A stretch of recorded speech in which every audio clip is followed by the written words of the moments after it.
right, let's get started. So thanks everyone for coming. This talk is called Data Mesh and Compliance in a Multi-Regional Data Lake at Atlassian. I'm Mike Diaz, and I'm a principal engineer at Atlassian, and with me I have Paul Ashley, which is also a principal engineer at Atlassian. And we came all the way from Sydney, Australia to talk a little bit about our journey building a customer-facing data lake for you. All right, so you can have a little, in order to give you a little bit of a hint of what to expect on this talk, we are going to talk about the opportunities and challenges around build that required a customer-facing data lake, but the reasons why we built it, why we was an important challenge for us to tackle. Then we are going to talk about the data replication protocol and our data mesh approach for CDC replication, getting data out of our products and building the lake. Then Paul is going to talk about the streaming architecture of our systems and how we are doing real-time analytics with data tables. And then we are going to move on to talk about multi-regions compliance and how do we do data residency and GDPR at scale. And finally, we put everything together and we wrap up and to see if we actually achieve what we are set up to achieve. So, right, opportunities and challenges, why we're doing this at the first place, why bother building a customer-facing data lake? So the first reason is with the advent of Chart.ux Visual, which was a web BI tool that we acquired, we wanted to create a seamless analytics experience for our customers on top of their own data. So we didn't want the customers to have to do a lot of data engineering or do a lot of work in order to get access to their Jira data or their Confluence data. We want to provide in a way that they just go to a system, they just go to a web interface and they have access to the data, the analytics, and they can create insights straight away. So they could be from 0 to hero in terms of analytics. We want to create and provide that experience to customers. The second reason is data exports. So we have a bunch of customers that they're migrating from our on-premise solutions and they are migrating into cloud. And those customers are struggling with missing direct access to their database to support their data. So today, if you have a Jira or Confluence data center deployment, you have direct access to your databases. You can just go there, select star from Jira issue, insert it into your own lake, and then you can build your own integrations and everything works well for you, and then that's easy peasy. When you move to cloud, that's not available anymore. We don't have a way to provide you a database that you can connect because the cloud is multi-tenant, the data is distributed across multiple microservices. There's simply not a database that you can connect. So we want to remove this blocker from customers and allow them to move to cloud and still have access to their data and to power the existing integrations that they have on top of Atlassian data, like Jira issues and Confluence stuff. And finally, we want to get data out of the products databases in order to provide an efficient in-product analytical experience without overloading the operational databases. Things like Jira dashboards. When you open a Jira dashboard, those queries are going to the operational database, to your Jira database, and that creates a lot of load and a lot of stress on the operational database. They're also busy doing somewhere else, like the inserting and updating the tickets. They're not just built for analytics. We want to create an experience that we want to create a system that allows those analytical experience to be run more efficient and move this load off the operational database. So yeah, those reasons sound like good enough for us to build a customer-facing data lake. So let's go there and build a customer-facing data lake. But the first thing that you need in order to build a customer data lake is data, right? You cannot build a data lake if you don't have data. That's obviously the point. So we started the journey by trying to figure out how we are going to get data out of our products, how we are going to build that in a way that's going to be sustainable and in a way that's going to work well for the challenge that we have on our organization. And these challenges are many. So the challenge that we have at Atlassian is that we have many, many technologies. So from monolith to microservices and serverless, we have a wide range of technologies that in multiple architectures as well, that it's really difficult to have a single solution that's going to work for everyone. The ecosystem is way too diverse, and creating a library or just a system is not enough. We need something that is going to be agnostic enough to support these many level of technologies and architectures. Same thing with databases. We have a lot of databases at Atlassian. So from sharded fleets of RDS with a bunch of Postgres going around. We also have MongoDB, we have DynamoDB and MongoDB. We have many data stores today, and they are going to continue to grow over time. As new databases coming up, that are better suited for other jobs, we are going to adopt them, we are continuing to use them, and that is just a reality of the business. New databases are going to come, we are going to adopt them. And finally, there are many teams at Atlassian. So teams are really dynamic and they are constantly changing due to reorgs. So sometimes just finding the right people to talk about some parts of the system can be a challenging thing. So this is also something that needs to be addressed as part of the design of the system. So with those challenges in mind, we are faced with the choice of what do we do with the replication approach. There's basically two schools of thought. You can either go via logical replication or via physical replication. So the logical replication is when you go on your application and you instrument your code to capture the changes happening onto your entities and emit that into a replication bus or a place that can process those changes. And the physical replication is when instead of going on your application level, you go on your database level and you can read things like the bin logs, or you can use the write-ahead logs from Postgres, and you can just capture the information from there, and then you emit that information. So that's on the database level. So tools like the Vision is probably what we're thinking here. So this is a approach that they have a bunch of trade-offs that they need to be made. Some dimensions were important for us, and other dimensions were less important to us, and that's what we are going to be discussing here. So basically, the four dimensions that were super important for us were the technology independency, which is basically how much it depends on one specific technology capability. If you go on the logical replication, there is no really any dependence on technology. So if you build a replication bus API, and then you can just provide those APIs and instrument your application code, doesn't matter what technology you're using, doesn't matter what database you're using. So you can basically build that for any system. However, in the physical replication, you really depend on the technology. So it really depends on the database that you're using, and really depends on the capabilities that you're using, and you're really constrained of what your system can actually do, and then it's the limitation that we have there. So for that, on that dimension, that we decided it made more sense for us to go with give a point to this dimension for the logical replication. The second dimension is stability, like how often those integrations can actually break. With logical replication, because the replication is on application level, it's much easier for you to create constraints like unit tests to make sure that the contracts are evolving more slowly. And then when you change things on your system, you can make those adapters to make sure that the contracts remains the same. On the physical replication side, it's much harder to do that. So if you're changing a database, if you're changing a column, or you're just moving data starting from one table on another table, then your contract's going to change. Your contract is going to break, and it's really hard to keep that stable. Like, of course, tools like Debizium help with that, but still, you need to be very, very careful to make sure that your contracts are not evolving too fast that you can keep up. All right, again, another point for logical replication if you're keeping scores. And another dimension is flexibility. So how easy is for producers to change their system? This was a very important dimension for us, because when you would do a logical replication, as long as producers are respecting their contracts and sending the same data over the APIs, they can change whatever they want, and everything's going to work. All the downstream consumers are not going to be impacted by the change that they make.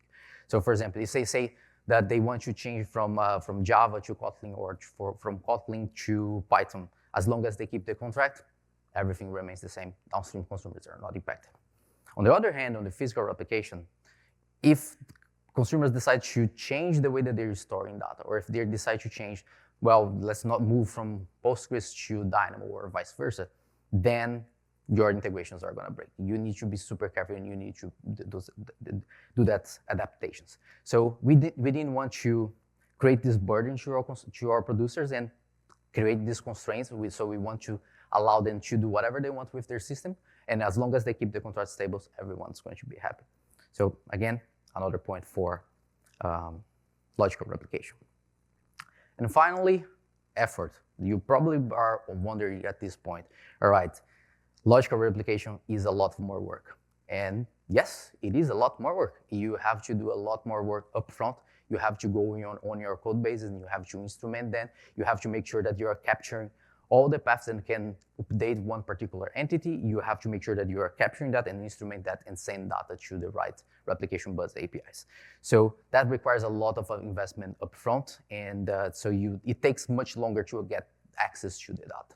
On the other hand, physical replication, you have access to the database, you have access to your data straight away. All tables are there, the log is there, everything just starts flowing very, very quickly. So in that dimension is point for physical replication. However, for us, it made more sense to go on the longer road and the longer journey and pay the price upfront and instrument the application code bases so we can get all this, the flexibility and stability and the technology independency here. So yeah, so this is the journey that we've been so far, and so far we are reaping the dividends. The producers keep changing the systems, and the downstream consumers are not impacted by these changes, and everyone is happy with that so far, which is good. All right, so we decided that we want to do logical replication, and now we need to send that data somewhere, right? You need to send it to a place we're going to be able to process the data and send somewhere else. So for that, we create a replication bus, which is pretty straightforward if you think about it. So on this diagram, you can see on the left, yes, on the left side, you can see the data sitting on the product databases, and then every time there's a change happen on one particular entity, we emit that event on the real-time CDC flow. And when we emit the event, we send that to the replication bus APIs, and the replication bus API write that data into a Kinesis stream. And then other systems, the other consumers can have access can consume that Kinesis stream, and like search engines, caches, and data lakes, which is the one that we are talking about here. And then they can have access to their data and process their data in real time. And another important thing on this flow is the bootstrap flow. So the real-time flow is happening in real time. That's probably I don't need to tell you that. But the bootstrap is when you need to initialize the database. Then you need to take a snapshot of your existing data on your database, and you want to send that so your consumers can have access to it. So that's basically the bootstrap flow. So the bootstrap flow, instead of writing into Kinesis, we write the data into S3, so we don't have burst traffic and we don't get throttle or rate limited by Kinesis. We just write everything into S3, and that makes much easier for the consumers to have access to that and to process that as well.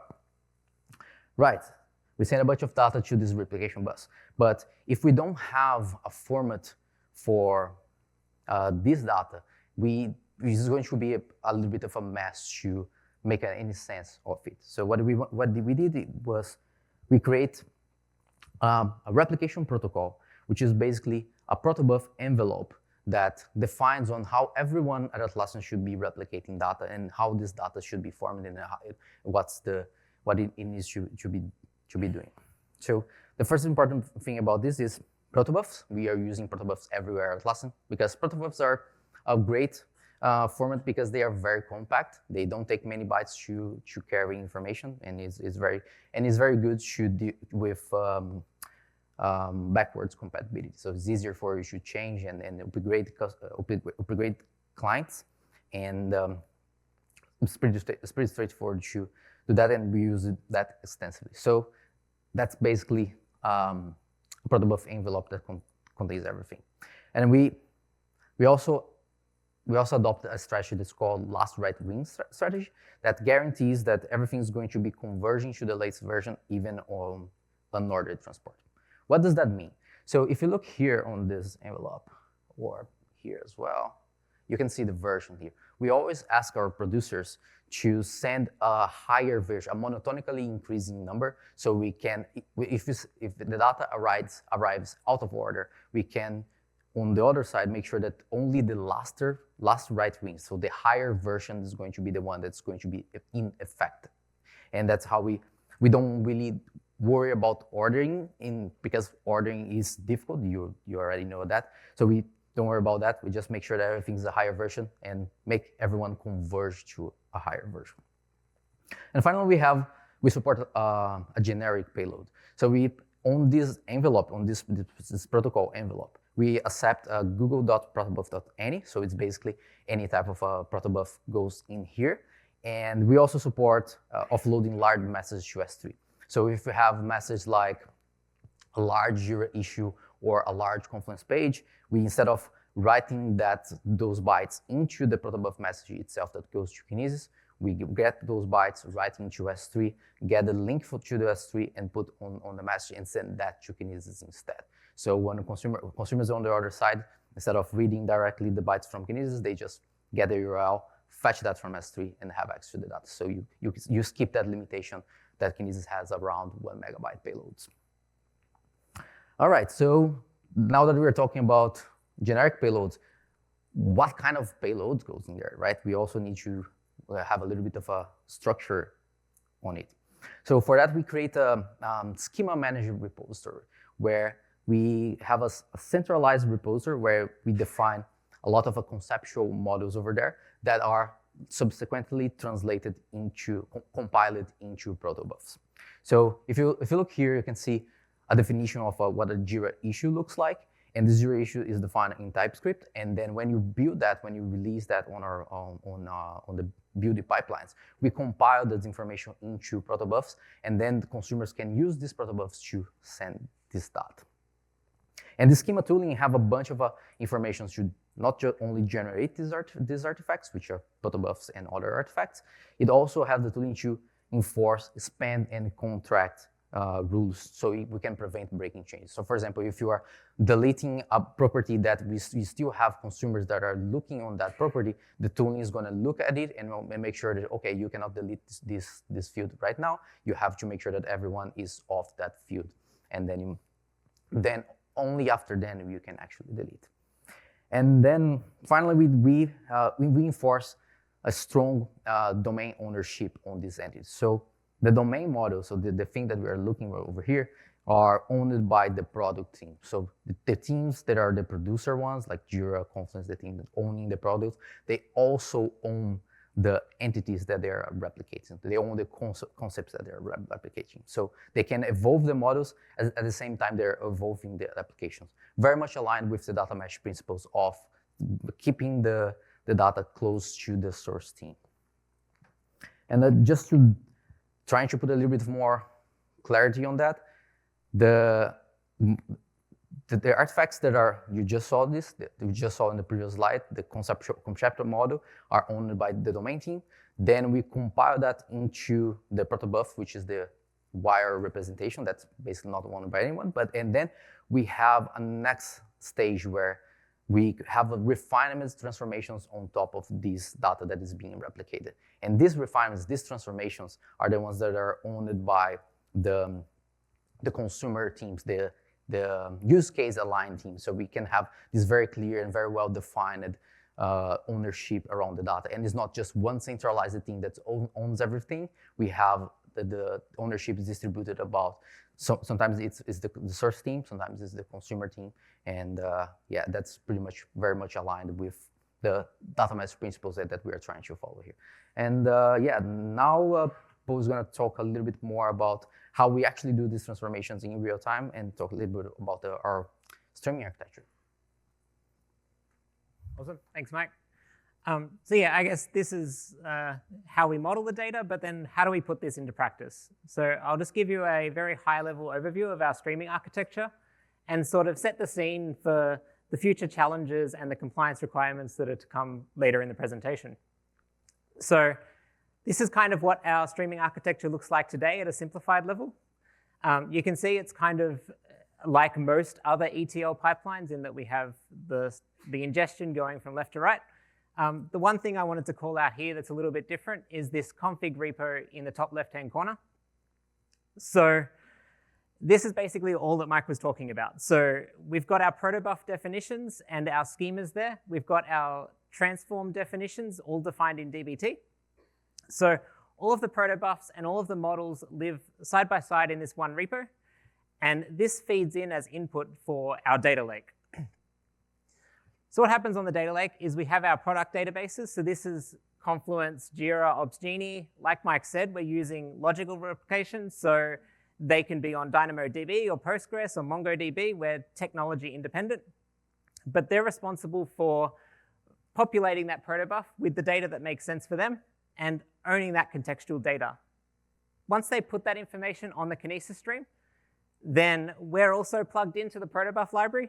So we read that, and that's really where the data plane processing starts. The data plane processing is this Spark structured streaming jobs box here. So it's actually multiple jobs, but just for the purpose of this diagram, it's simplified into one. But what it's essentially doing is writing out the data to our data lake. Our data lake kind of has two layers here. The first one, it's kind of hard to see beyond the transcript, but this is our raw tables. And the other logical piece of our data lake is this refined tables. So the raw tables is basically what it says on the label. We basically just take the protobuf message, we do our decompression, our deserialization, and we write out to a Delta table just an audit log of every message that we've received in an untransformed raw form. As you can see, we don't actually expose this to any customers.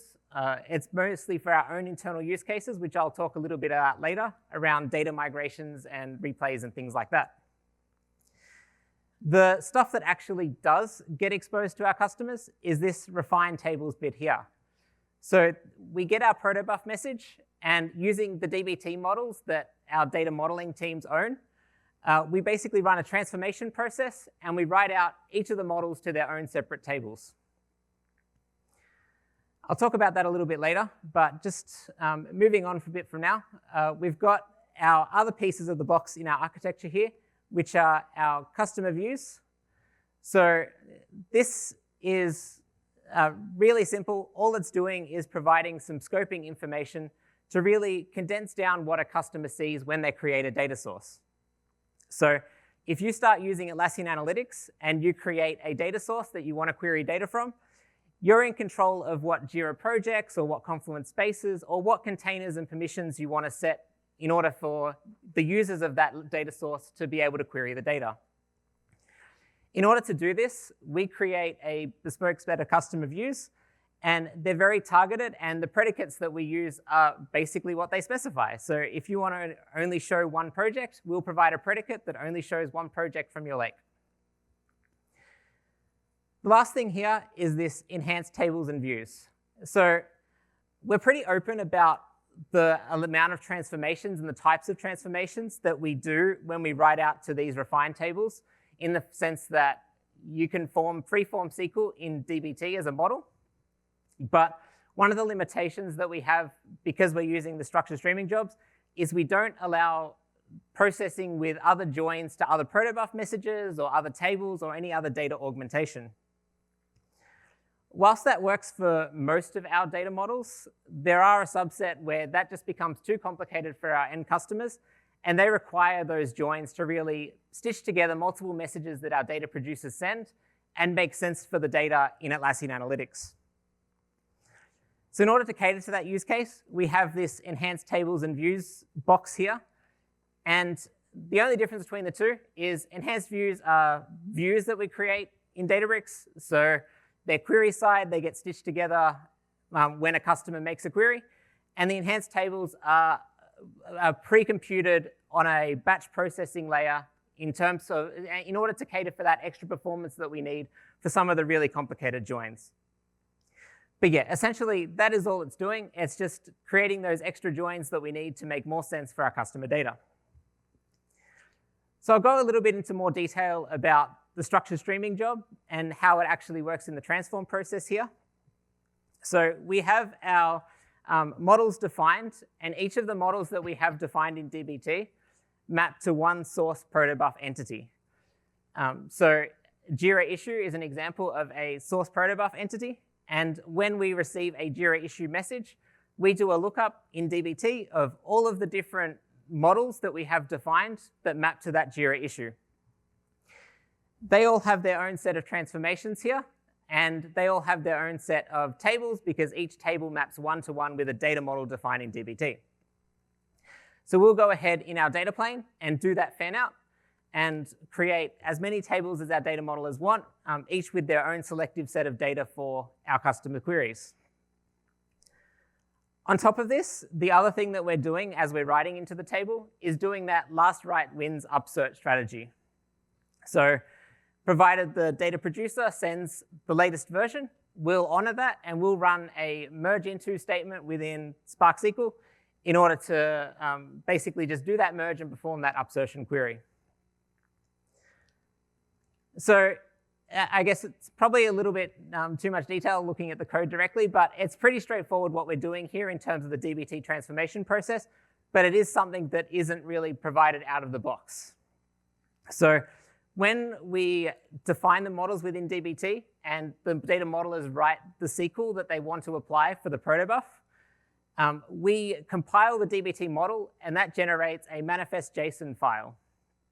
And this file is a compilation output, but then we upload this to a HTTP endpoint over S3, and we use that to look at the compiled SQL and match that source entity to this compiled SQL. And then in the actual Spark streaming code that we have, we just write a simple spark.sql on that data frame to complete that transform and then write into the subsequent tables. So that's basically the architecture in a nutshell. I guess I'll just talk a little bit more about the challenges that we have now and how we've overcome some of those challenges before moving on to how we do the compliance stuff. So the biggest challenge that we have is basically the scale that we're working at. So we have very large tables, and like I said before, we're using that last write strategy to do that upsertion of the latest message into the data lake. This is an extremely time-consuming process because we basically need to find for each Jira issue message we receive, for example, we have to look into the customer's databases and figure out, does this message exist anywhere else since the beginning of time when they created their Jira instances? So doing this massive join with this resultant table is a very time-consuming and expensive process.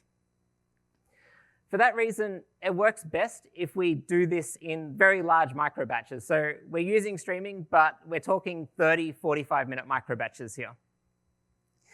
Any less than this, and it becomes too slow to constantly join against this giant table for every time we need to upsert messages. This works really well in the happy days scenario, but the big problem we have here is if we do this for everything, if something goes wrong, like for example, because we're running spot instances in AWS and AWS reclaims a machine, then this data that we've been fetching from Kinesis for 30 minutes is basically lost, and we need to recover from that. And that requires refetching all of that data again from Kinesis, which we get throttled on, and this becomes a time-consuming process. And if anything else goes wrong during that time when we're refetching from Kinesis, then the cycle starts all over again. So this makes our jobs extremely unstable. In order to mitigate this, we've basically split up our pipeline into two different components. So we have the first component on the left, which is doing most of the work. It's reading the data from Kinesis. It's decompressing, deserializing the protobuf. It's doing the transformation. But then it's writing out to an append-only Delta table. From that point, we've saved the data to S3. It's a cached copy. We can run this really quickly because it's not doing that big expensive join with the resultant data frame. Yeah, I guess it's just saving a copy there. And then we can utilize this second job that does this big expensive merge operation with this really large table that we have to join against. And if there's anything that goes wrong in that pipeline, the recovery is a lot nicer because it's just reading again from S3, and it's minimizing the amount of impact that can happen. So that's the first problem that we've encountered and the way that we've mitigated it. The second problem is also based on scale, and it's just due to the large number of jobs that we have. So every product pipeline that we have gets its own job. We're operating in multiple different regions, and all up, this ends up being a lot of different jobs that we have to manage, jobs that we have to configure correctly, jobs that we have to maintain. So just due to the amount of extra load that would be put on our team, it's not practical to maintain hundreds of jobs and make sure that they're all configured perfectly at the same time. So we've built this auto-scaling mechanism that we've put on our control plane to kind of do the job for us and basically help out with a lot of the work. So the way this works is we have our microbatch completing, and we've added a Spark listener to the end of that microbatch.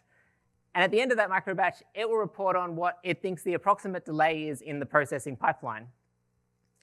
So depending on whether it's the first job or the second job I talked about earlier, that will look at the Kinesis iterator age, the microbatch time, the number of files that we haven't processed in Delta, the file sizes, the number of bytes we haven't processed in Delta, and it will use that to compute what it thinks is an approximate delay.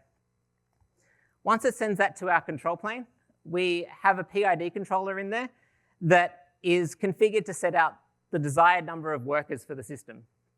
Now, for those of you who aren't too sure about what a PID controller is, it's fairly straightforward. It's basically just looking at the approximate delay over subsequent batches and looking at the rate of change in terms of the integrals and the derivatives of that.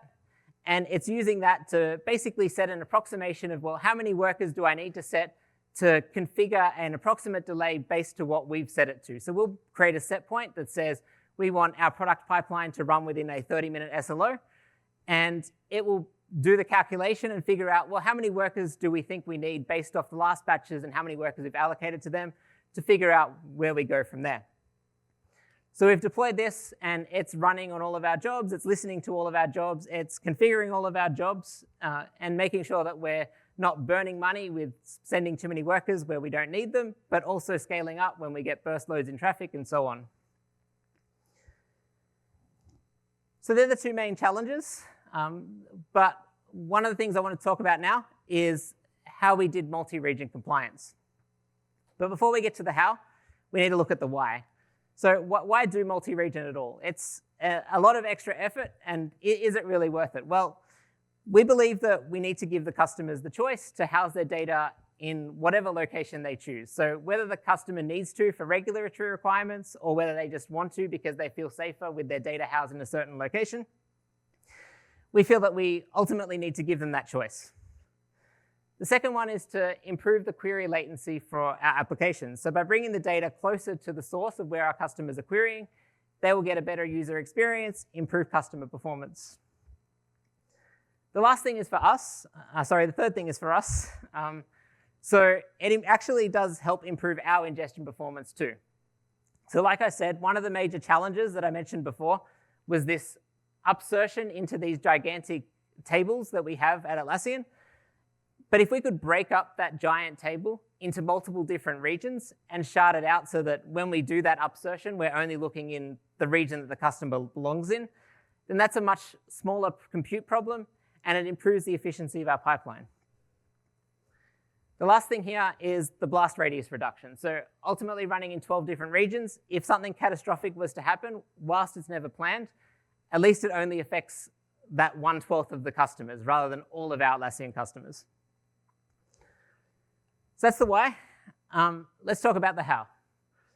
So because we're using Terraform to deploy our pipeline stack, it actually becomes a much simpler problem for us. So we have all of our AWS modules and all of our Databricks modules being deployed via Terraform, and we just create an exact copy for each of the different regions in the various stacks. So there's definitely some configuration involved in terms of specifying for a given region, like what is the AWS region, but also what are like the IP addresses and the subnets and all of that kind of stuff that is unique to a particular region. But apart from that, all of the config is almost exactly the same across all of our different deployment stacks. And then spinning a new region up is obviously quite straightforward because we get to copy and reuse all of the existing Terraform modules in a new place. This is also the goal when we implement different environments as well as regions. So for example, if we implement a FedRAMP environment, we can then use a lot of those modules and a lot of those components, again, to deploy that to our FedRAMP stack.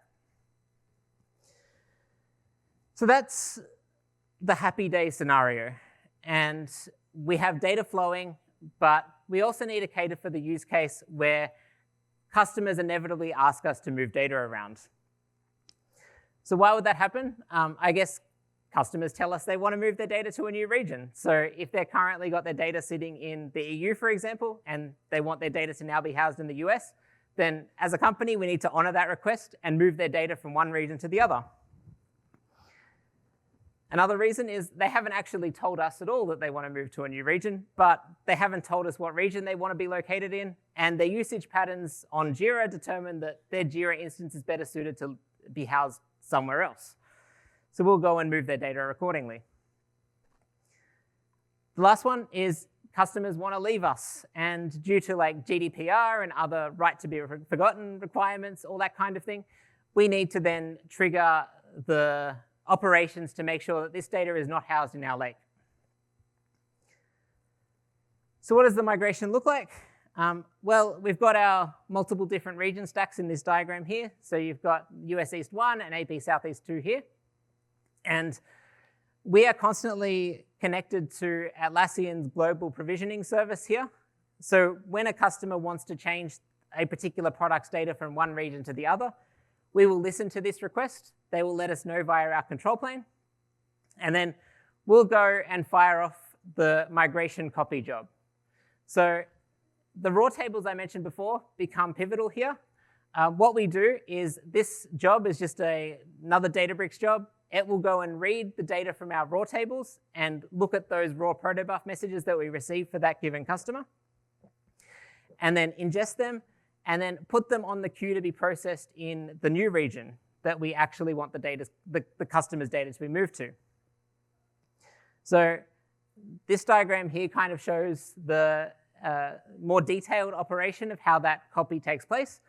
So it's kind of been cut off a little bit here, but this structured streaming job at the bottom here is writing to that append-only Delta table I was talking about before. It's a different Delta table here, which is mostly just to allow us to throttle that data so that we don't interrupt the real-time stream.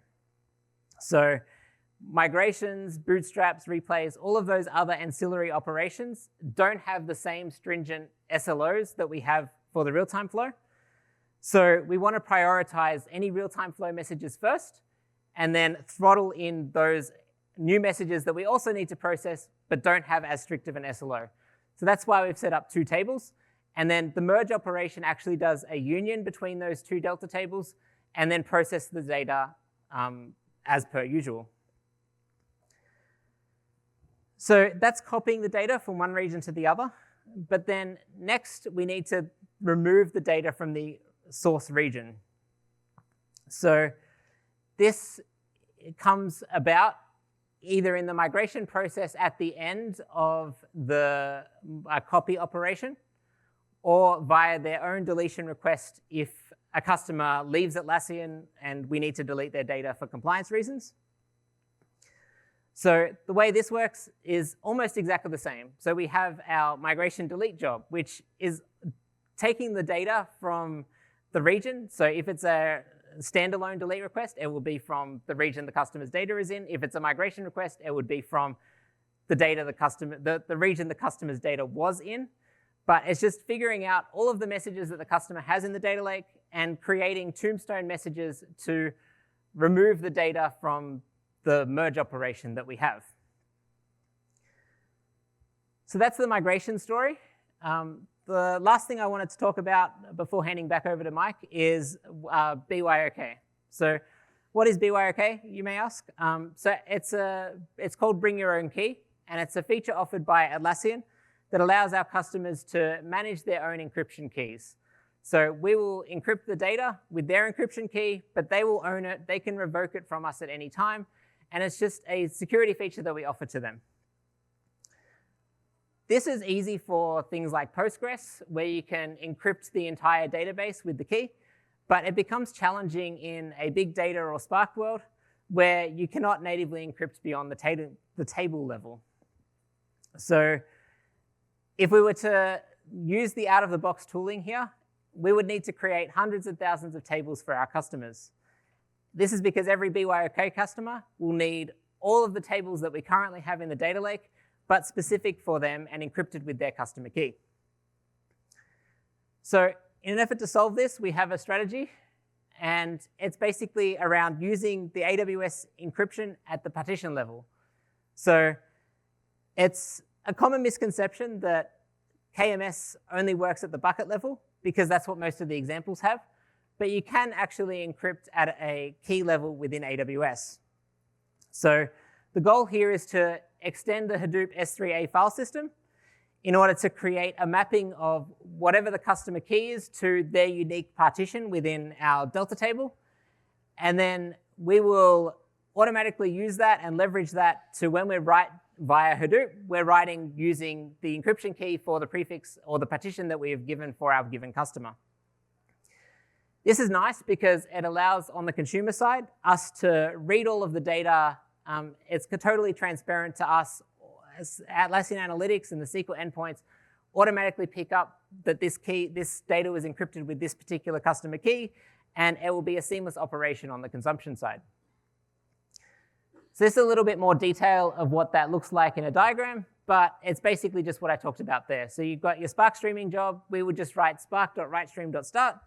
We have our custom Hadoop library that is doing that key lookup. And then for each different partition within that Delta table, it is using the customer supplied keys to do the encryption. So I'll hand back over to Mike now to put it all together and wrap up. Awesome. Thank you so much, Paul. I'm going to wrap up this in record time because we know that we are already over time and you have other lectures to attend. So, right. So, yes, let's put everything together. And what we managed to accomplish, we built a product that's called Atlassian Analytics that is built on top of what we just saw. We allow customers to go straight away to this product and have access to the data without any data engineer. They just can go from zero to hero straight away, and all their Jira Confluence data, all their Atlassian data is already available there, and happy days. And they came from zero to hero and get insights in. Then we also built the data export feature. So the way that we did that, for the customers that have data exports enabled, we move them to exclusive partitions into those Delta tables, and then we create a Delta sharing pointing to those specific partitions and then share them. So they can have access to their data straight away from S3, and then it can feed their own integrations in the same way that they did before in the on-premise integration. If you want to know more about this, we also have another talk that's called Empower Enterprise-Grade Customers with Delta Sharing and Atlassian Analytics Store. Claire here is going to talk about that. And finally, we managed to build a bunch of in-product dashboards where we are creating a lot of analytics experience inside our products and offloading in our product databases and make sure that they are set up to do something else, and we are delivering the value over here with more efficient data structures and systems that are built for analytics. So yeah, just to recap real quick. There was a need for customer data lake. We had a lot of many data opportunities to unleash. And then we built a data replication protocol so we can get data out of the products, and we were using a logical replication approach guided by the data mesh concepts. Then we created a streaming architecture to support real-time transformations. Then we had a bunch of we are honoring the compliance requirements to meet the needs for our most sophisticated customers. And finally, we are delivering value and shipping new products and experience to our customers. And that's pretty much it. Thank you so much for coming.